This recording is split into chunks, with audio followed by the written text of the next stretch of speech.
Wednesday morning. Nakapila na kami dito kasi maaga ang graduation ng anak ko.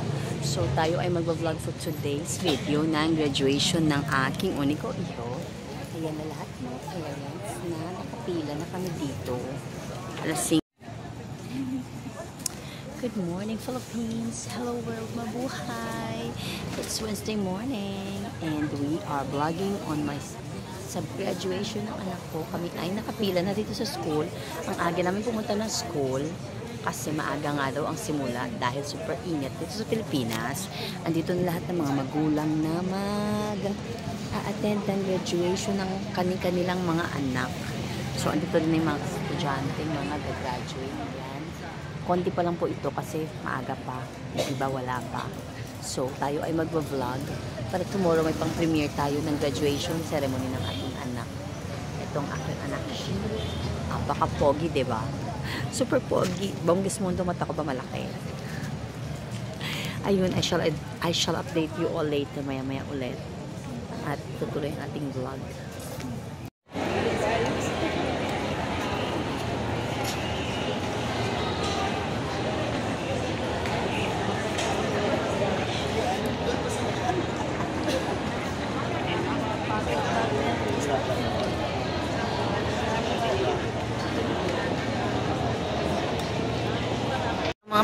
Ang mga parents nang gagraduate, dito lang po kami sa bleacher. Kami po ay sa isang tabi lang. Andito na po naghihintay ang mga magulang. At andun na yung stage ng mga estudyante. Wala pa yung mga estudyante, nakapila pa sa labas. Kami pinapasok na. Ang aga namin pumunta dito, antok pa ako. Ito yung mga magulang na mga gagraduate na estudyante. So tayo ay nag-iintay ng pagsimula.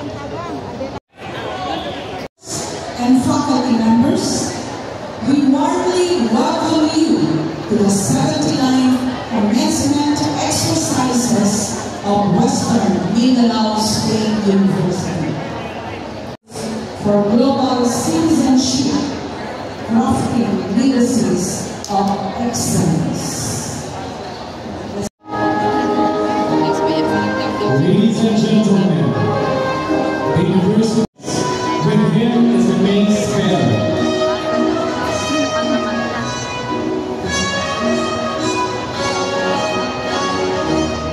Samok.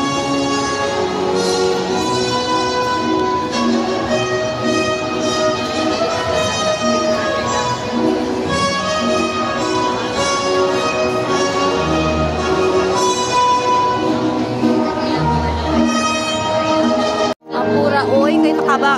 Mga samok ka muna din yung page.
Bachelor of Elementary Education, cum laude. Dani Caquino Ancahas, Bachelor of Science in Agriculture, major in Crop Science, cum laude. Trisha N. Suarez, Bachelor of Secondary Education, major in Science, cum laude. Bea Margaret A. Sulatorio, Bachelor of Elementary Education, cum laude. Mayni E. Santillan, Bachelor of Science in Exercise and Sports Sciences, major in Fitness and Sports, cum laude. Josephine S. Tahe, Bachelor of Secondary Education.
Dean of the External Studies Units, I have the honor to present to you 31 candidates for graduation from Quruan Campus, 19 for the Bachelor of Elementary Education, and 12